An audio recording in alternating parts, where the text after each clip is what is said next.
Masungit man ang matandang si Erlinda, siya naman ay may pusong mamon. Ito ang dahilan para bigyan niya ng libreng pagkain ang isang estudyanteng walang pambili ng kanyang mga paninda. Hindi niya akalaing tutuparin nito ang pangako nito sa kanya. Aling Erlinda! Tawag sa kanya ng kanyang kapitbahay na si Manong Ron. O bakit? May kailangan ka ba? Abay, bilisan mo. Sinasayang mo yung oras ko. Mataray na sagot sa kanya ni Aling Erlinda. Grabe naman, ang sungit-sungit mo talaga. Kaya wala kang masyadong kaibigan. Huwag kang ang ganyan. Baguhin mo yung ugali mo. Suhestyon sa kanya ni Manong Ronnie. Naku Ronnie, kung may kailanganin ka, sabihin mo agad. Dahil bawat segundo ng oras ko, sinasayang mo. Marami pa akong gagawin, okay?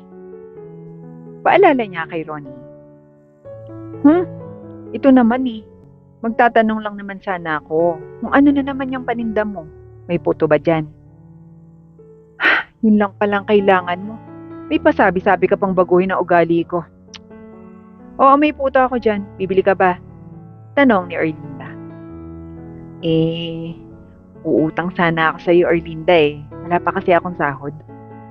Ano? Hindi to pa utang. Ang mga paninda ko, Ronnie, kailangan bayaran. Baka nakalimutan mo yata na mahirap ang panahon ngayon. Kahit di ako nagpapautang. Babayaran ko naman eh. Kailan ba ako di bumayad ng utang ko sa mga kapitbahay natin?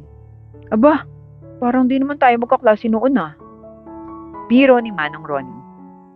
Sahod? Bakit yung sahod mo ba may sobra? Huwag mo nga akong loko-lokohin, Ronnie. Kilala kita. Akala mo naman kung anong klaseng trabaho meron ka. Ba't minamaliit mo ba yung trabaho ko? Mas mainam nga yun kaysa sa trabaho mo na nagtitinda lang ng paninda eh. Naiinis na wika ni Ronnie. Kung mainam yung trabaho mo, di wag kang lumapit sa akin. Talagang binupuisit mo lang ako eh. Grabe ka talaga, Erlinda, no? Wala ka namang puso. Parang wala tayong pinagsamahan noon. Kaklase pa naman kita. Hindi ka naman ganyan dati eh.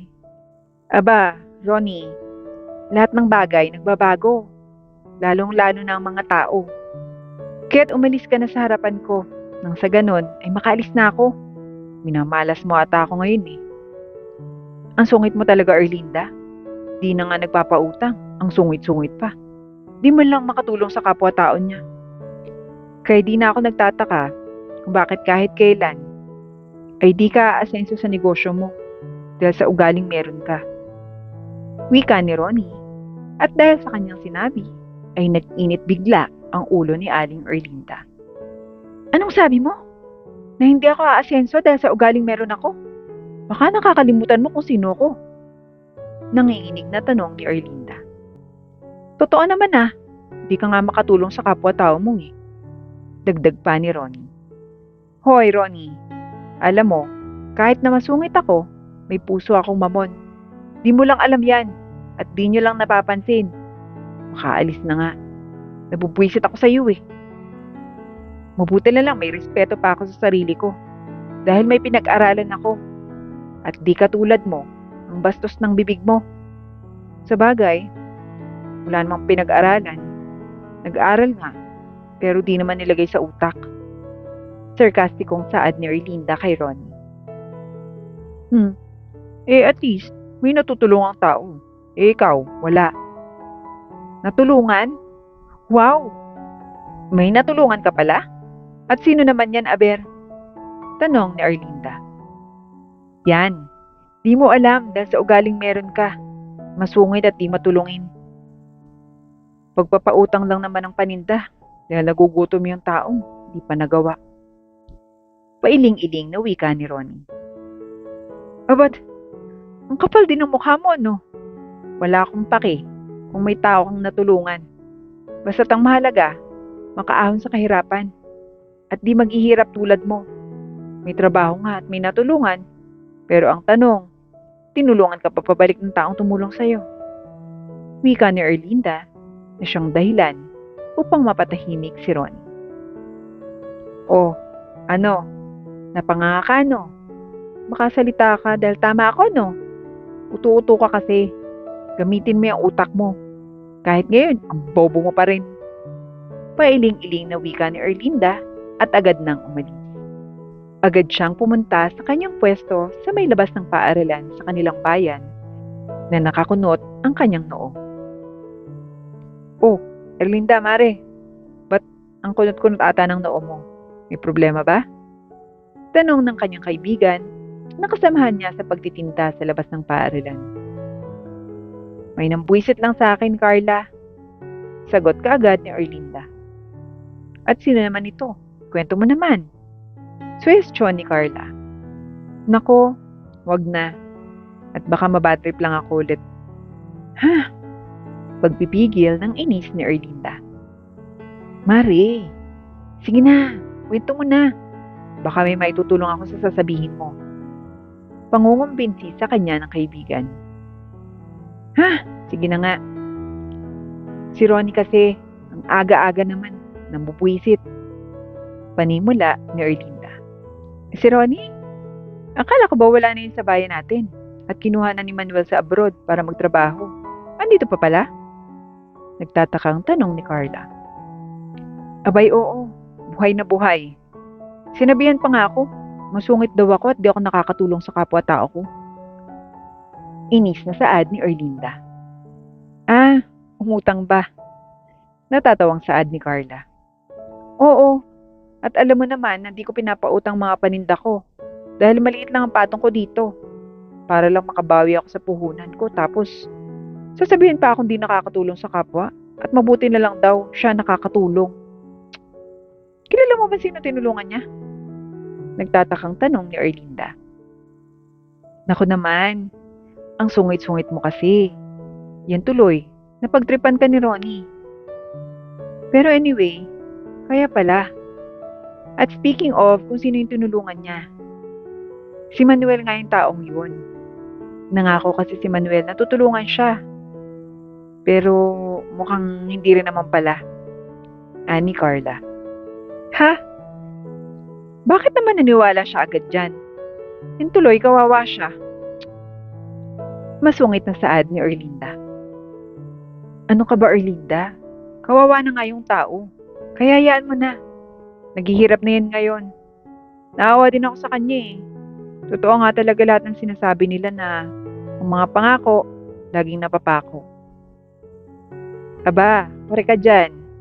Hay nako, nagpaloko talaga ang loko. Deserve niya yan. Hay nako, di mo lang talaga sana sinungitan eh. Aba Carla, baka nakalimutan mo na. Kahit masungit ako, may puso naman akong mamon. Pero sadyang iba yung pagka-deliver niya eh. At pananalita sa akin. Kaya kilala mo naman ako, di ba? Oo na, oo na. Pero baka matulad ka rin kay Ronnie ha? Biro ni Carla. Malabong mangyari yun. O siya, mabuti pa nga. Huwag na muna tayong magtsikahan pa. Ang mahalaga, maubos tong mga paninda natin ngayon. Malapit na yung break time ng mga estudyante dito. Suwestyon ni Erlinda kay Carla. Sungit talaga nito. Tanging sambit na lamang ng kaibigan ni Erlinda na si Carla. Sa kabilang dako, ay may isang estudyanteng nagngangalang Yeng. Siya ay mahirap lamang, subalit may isang salita sa bawat mga pangako niya. Yeng, break time. Sama ka ba sa amin? Tanong ng kanyang mga kaibigan. Dito na lang siguro ako sa classroom. Wala akong pera eh. Nahihiyang wika nito. Ay, ano ka ba? Halika na, libre ka namin. Sambit ng kanyang mga kaibigan. Huwag na, nakakaya naman palagi nyo na lang ako nililibre. Nahihiyang sambit niya. Ganun ba? Sure ka? Sige, ikaw bahala. Hay naku Yeng, nahihiya ka pa. Magkaibigan tayo. Kaya kung anong kakainin namin, dapat kakainin mo din. Pangungumbinsi ng isa pa niyang kaibigan. Tracy, okay lang talaga ako. Sige na, mauna na kayo. Okay lang ako. Di pa naman ako gutom eh. Busog na busog pa nga ako eh. Pangungumbinsi ni Yeng sa mga kaibigan. kahit hindi na siya napilit ng mga ito at umalis sila. Si Yeng naman ay may kapatid na nag-aaral din at pareho sa eskwelahan nila. Ate, tawag ng kanyang kapatid. Jen, anong ginagawa mo dito? Di ka pa ba kumain? Nagtataka ang tanong ni Yeng sa kapatid. Ate, inaway ako ng mga kaklase ko at inubos lahat ng pagkain ko. Umiiyak nitong sagot. Ano? Tara, bili na lang tayo ng iba, okay? Tahan na, huwag nang umiyak. Nalulungkot na saad ni Yeng habang pinapatahan ng kanyang kapatid. Pero ate, wala naman tayong pera eh. Hindi ka naman binigyan ng baon ni nanay at tatay. Umiiyak na saad ng kanyang kapatid. Huwag ka mag-alala dyan, akong bahala. Di ka na, sumama ka na lang kay ate. Saad ni Yeng sa kanyang kapatid at agad naman silang naglakad palabas ng kanilang paaralan. Alam sa sarili ni Yeng na wala siyang pera at manghihingi na lamang siya ng pagkain sa mga nagtitinda sa labas ng kanilang paaralan. Hintayin mo lang dito si ate ha. Susubukan kong manghingi ng pabor kay Aling Erlinda. Sana mabait naman siya. Panimula ni Yeng. Ate wag! Masungit yung matanda na yun ate. Promise, palagi yung galit na galit. Baka pagalitan ka lang. Natatakot na pagpigil ng kanyang kapatid sa kanya. Jen, ako nang bahala. Lahat naman siguro ng tao may malambot na ugali sa kanilang puso. Kailangan mo lang talagang hanapin kung saan sila lalambot. Pero ate, marami pa namang tao, baka mapahiya ka lang. Jen, kahit na mapahiya ako sa maraming tao, ang mahalaga makakain ka. Dahil prioridad ko yung kalusugan mo. Bilang nakatatandang kapatid, kailangan kong sumugad. Seryosong saad ni Yeng na siyang naging dahilan upang mapayuko si Jen. Sorry ate, nadamay ka pa dahil sa akin. Pabigat lang talaga ako. Shh! Jen, tumingin ka kay ate. Hindi mo kasalanan to, okay?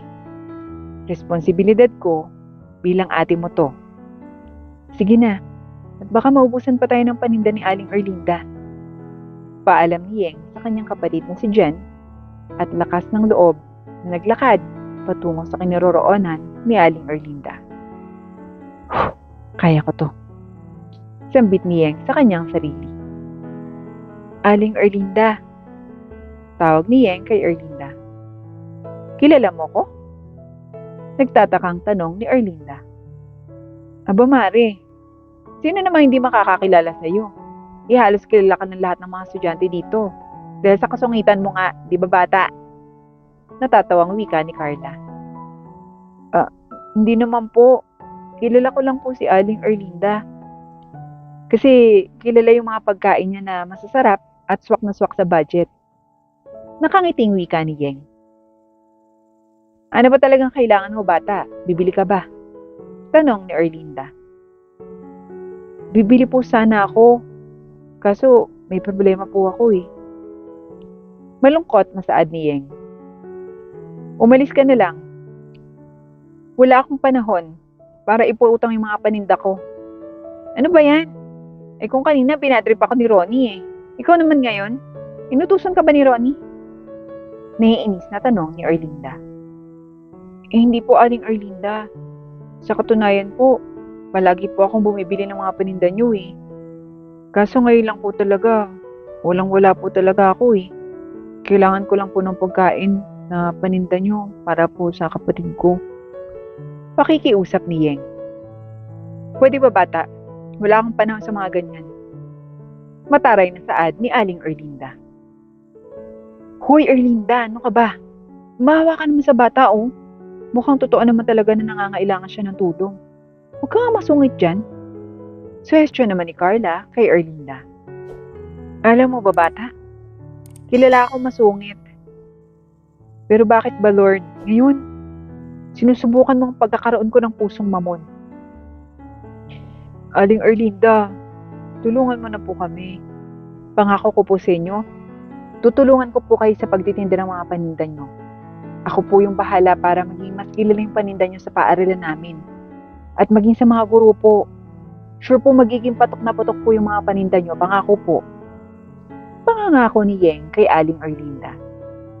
Napahalakhak naman ng tawa si Aling Erlinda sa sinabi ni Yeng. Anong pangalan mo bata? Yeng po. Alam mo Yeng, masungit ako. Pero may pusong mamo naman.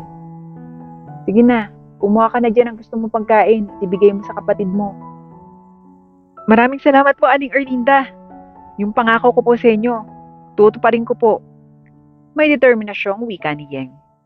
Ngumiti na lamang si Aling Erlinda sabay-sabing, Bata, wag kang mangangako. Narinig mo na ba yung mga sinasabi nila? Na palaging ang mga pangako ay laging napapako. Yun nga ang pangako ng gobyerno. Pati ng mga taong profesional na nangako sa akin. Hindi natupad. Ikaw pa kayang isang musmus lang? Pero Aling Erlinda, lahat po ng mga pangako ko, tinutupad ko. Bata, wag mo nang pilitin na maniwala sa si Erlinda. Dahil sa marami niyang mga na-experience sa buhay niya, sa mga pangako na hindi natutupad ng mga taong nangako sa kanya. Kaya sana maintindihan mo ha. Payo sa kanya ni Carla. Ang mabuti pa Yeng, umalis ka na. Baka nagugutom na yung kapatid mo. Suwestyon naman ni Erlinda. Sige po, maraming salamat sa pagkain po Aling Erlinda at Aling Carla.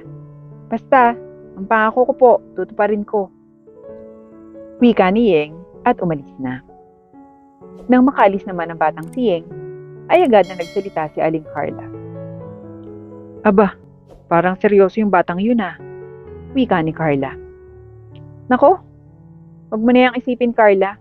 Wala talagang pangako na natutupad. Sagot ni Erlinda. Sa bagay, Mare. Pero, buhay pa pala yung pagiging pusong mamon mo ha. Biro sa kanya ng kaibigan niyang si Carla na siyang naging dahilan upang mainis si Aling Erlinda.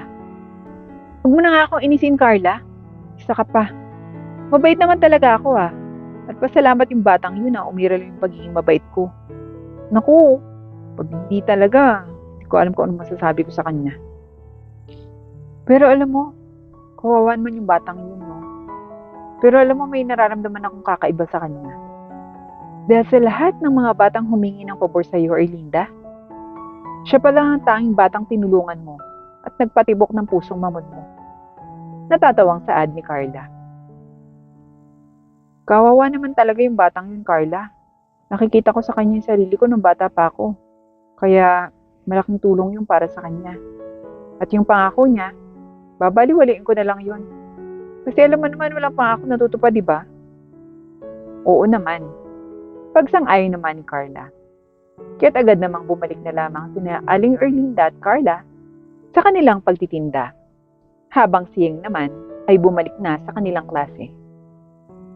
O Yeng, saan ka galing? Tanong sa kanya ng kanyang mga kaibigan. Oo nga, kanina ka pa namin hinahanap. Saan ka ba nagpunta? Ay, pinuntahan ko lang yung kapatid ko at baka kung sana naman pumunta, di ba? Kayo, saan kayo nagpunta? Tanong naman ni Yeng sa mga kaibigan. Ah, galing kami sa labas. Bumili ng pagkain. Sagot ng mga ito. Saan kayo bumili? Sa cafe. Yung katapat ng eskwelahan natin.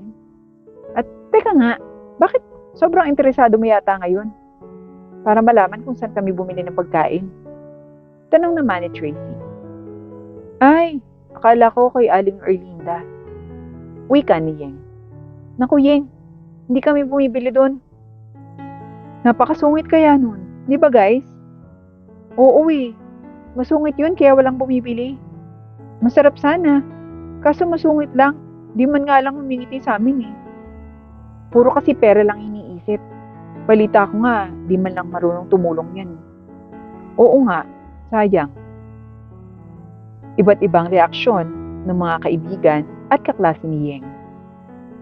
Teka lang, makinig kayo sa akin. Lahat ng mga paniniwala niyo ay mali. Panimula ni Yeng. Ha? O Yeng, anyari sa'yo? Tanong ni Tracy. Mali ang iniisip niyo tungkol kay Aling Erlinda. Mabait siya na tao. At siguro, lahat naman tayo may iba-ibang bad sides, di ba? Kaya please, makinig naman kayo sa akin. Pakiusap ni Yeng sa kanyang mga kaklase. At bakit ka naman namin pakikinggan, Yeng? Kilala mo ba si Aling Erlinda? Tanong ng isa sa kanyang mga kaklase. Oo nga, hindi ka nga namin nakikitang bumibili sa kanya eh. So ngayon, sabihin mo sa amin, bakit namin kailangan bumili sa kanya? Dagdag na tanong ng isa sa kanyang mga kaklase. Teka nga, makinig nga muna tayo kay Yeng. Ano ba kayo? Saway ni Tracy sa mga kaklase niya. Okay. O ngayon, explain mo nga yan kung bakit. Mataray na saad ng kanyang mga kaklase, kaya't huminga muna ng malalim si Yeng bago nagsalita. Alam kong mahirap paniwalaan, guys. Pero deserve ni Aling Erlinda na bilhan ng kanyang mga paninda. Dahil sa napakabait niya. Kilala niyo naman siguro ako na mahirap lang kami. At palagi lamang ako at ang kapatid ko ang nililibre ni Tracy.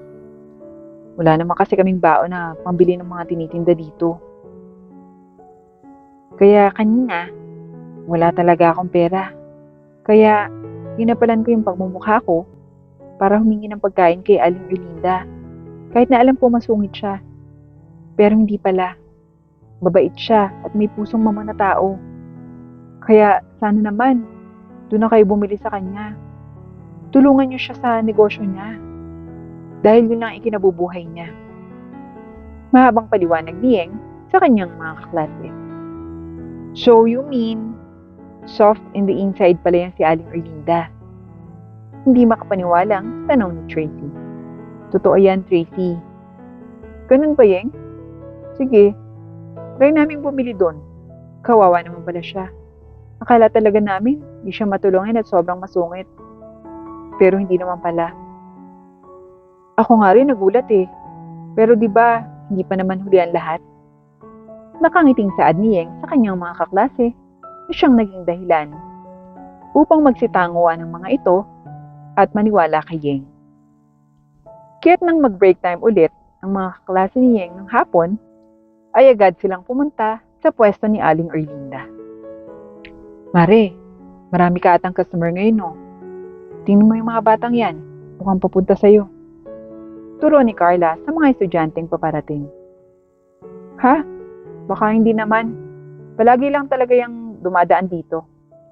Sagot naman ni Erlinda, subalit nagulat na lamang siya nang lumapit ang mga ito sa kanya. Hi po! Nakangiting bati ng mga estudyante. O, ano mga kailangan nyo? Kinakabahang tanong ni Aling Erlinda dahil sa tila ba naguguluhan siya sa mga nangyayari. Ngumiti naman po kayo. Mas bagay po sa inyo, Ali, yung ngumiti. Andito po kami para bumili sa inyo ng pagkain. Nakangiting sagot ng mga estudyante. Ha? Nagtatakang tanong ni Erlinda. Erlinda, Mari, bibili sila ng paninda mo. Aba, ang swerte mo naman at mauubos agad yung mga yan. Biro ni Carla. Deserve naman po ni Aling Erlinda na mabilihan po. Oo nga po, akala namin ang sungit nyo, hindi naman pala. Aba, sinong nagsabi sa inyo na hindi masungit mga bata? Tanong ni Carla.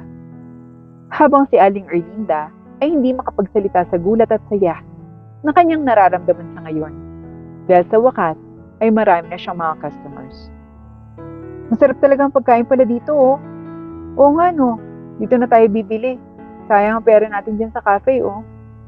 Ay nako, mabuti na lang talaga at sinabihan tayo ni Yeng. Saad ng mga estudyante at bigla na lamang na-curious si Aling Erlinda, kaya't agad siyang nagtanong. Excuse me, mga bata, tama bang narinig kong pinag-usapan niyo si Yeng? Tanong ni Erlinda.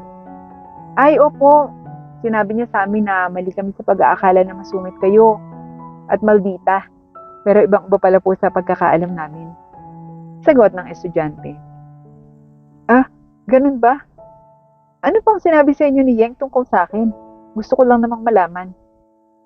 Ay, Ali, sabi niya po, sa pamamagitan ng pagbili namin ng mga pagkain sa inyo, malaking tulong para sa inyo. Dahil may pangako daw po siya sa inyo. Sagot ng mga ito. Ganun ba? Opo, Aling Erlinda. Mawalang galang na po, pero kailangan na po namin bumalik sa klase. Paalam ng mga estudyante. Oh my gosh, Mare! Tinupad talaga na batang yun ang pangako niya sa'yo. Hindi makapaniwalang saad ni Carla. Hindi ko din akalain, Mare. May mga tao po palang tumutupad talaga ng usapan. Gusto ko siyang pasalamatan, Mare. Wika ni Aling Erlinda. Abay dapat lang. Biruin mo. Yun ang naglakas ng loob talaga na siyang pagsabihan ng iba na bumili sa'yo. Naku, Mare. Huwag ka nang maging masungit. Kaya pala walang masyadong bumibili sa'yo. Natatawang saad ni Carla. Oo nga, Mare. Pero Mare, mauna na ako ha. Hanapin ko lang muna yung batang si Yeng para kahit papano makapagpasalamat ako sa kanya. Paalam ni Erlinda at agad na hinanap ang batang si Yeng sa loob ng paaralan. Subalit hindi na niya ito nakita at ilang araw nagdaan. Subalit hindi niya ito kailanman nakita pang muli. Isang araw, habang dinadagsa na naman ang mga paninda ni Aling Erlinda, ay nakita niya si Yeng na dumaan. Yeng! Tawag niya sa bata. Pero mukhang hindi nito narinig ang tawag niya. Maring Carla, pakibantayin mo nga muna tong paninda ko. Parang nakita ko si Yeng, kaya kailangan ko siyang puntahan. O sige na, malis ka na. Baka hindi mo na naman maabutan. Pagtataboy ni Carla kay Aling Erlinda. Yeng, teka lang! Tawag ni Aling Erlinda na siyang dahilan upang matigil si Yeng at mapayuko. Matagal na kitang hinahanap eh. Bakit parang hindi kita nakikita na dumadaan dito? Gusto ko lang magpasalamat pala sa tulong mo. At pasensya ka na kung naging bastos ako nung nangako ka sa akin. Pero hindi ko inakala na tinutupad mo yung mga pangako mo. Masayang wika ni Aling Erlinda. Wala pong anuman, Aling Erlinda. Pero may kailangan po akong gawin eh. Saad ni Yeng at agad na itong umalis. Pero teka, Yeng, may problema ka ba? Ani Aling Erlinda at hinawakan ng braso ni Yeng upang makaharap ito sa kanya. Wala naman po. Masaya lang po ako sa iyo dahil nakatulong po ako sa inyo.